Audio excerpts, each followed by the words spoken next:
Meanwhile, the second big legal development of the day was this. President Trump is shutting down his Charitable Foundation.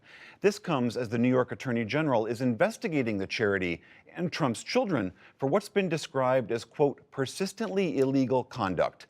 The Washington Post's David Fahrenthold has been following the money in this case from the very beginning. David, welcome back to the NewsHour. Before we talk about the closing of the foundation, could you just remind us, what is it that the foundation is accused of doing that was illegal? Three things, basically. First, Trump used the foundation as kind of a checkbook for himself. Nominally, this money was in an independent charity. It had its own charitable aims. It was supposed to spend money for charity.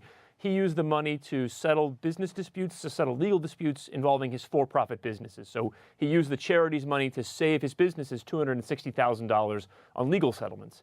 He also used the charity's money to buy portraits of himself, including one that hung up on the wall at one of his golf clubs.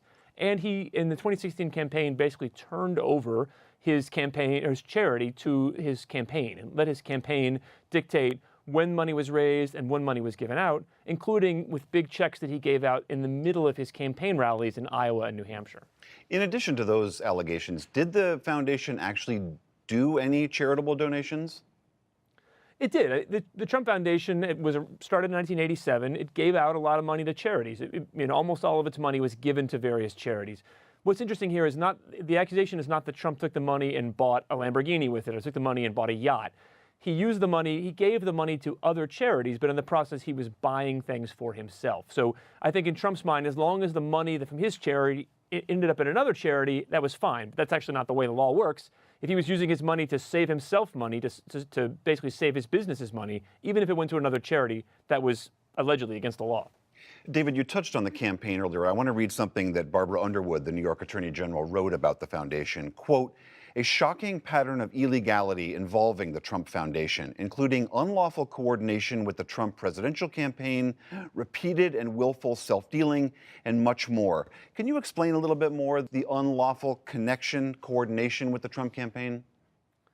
Sure. One of the sort of bedrock principles of charity law is that charities can't get involved in politics. They're prohibited from participating in or aiding any political campaign. Most charities stay way away from that line because they don't want to get in trouble with the IRS.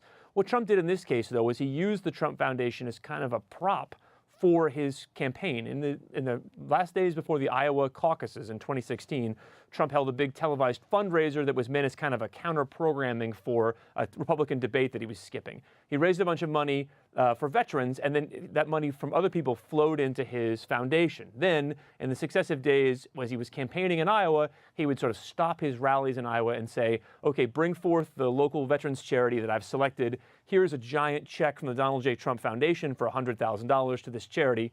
They would then say, oh, Mr. Trump, you're so generous. And then after they sat down, the rally would continue.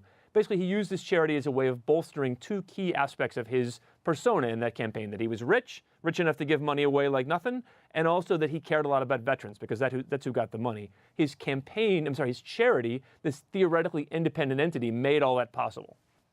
Lastly, I mentioned that the Trump children might be involved in this. What is their legal exposure? What's their involvement with the foundation?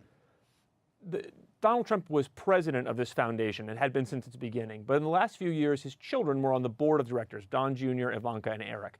They were in the board of directors for this foundation. Now, legally, that gives them a duty to the foundation, a duty to safeguard its money, safeguard its assets, make sure that the president, their father, isn't misspending its money, using the foundation to help himself. Not only did they not do that, but the New York Attorney General in her investigation found that the board that they were on hadn't actually met at all since 1999. So they're included in this because they took on a legal duty to safeguard the foundation's funds and didn't fulfill that duty, according to the AG. David Fahrenthold of the Washington Post, thank you as always. Thank you.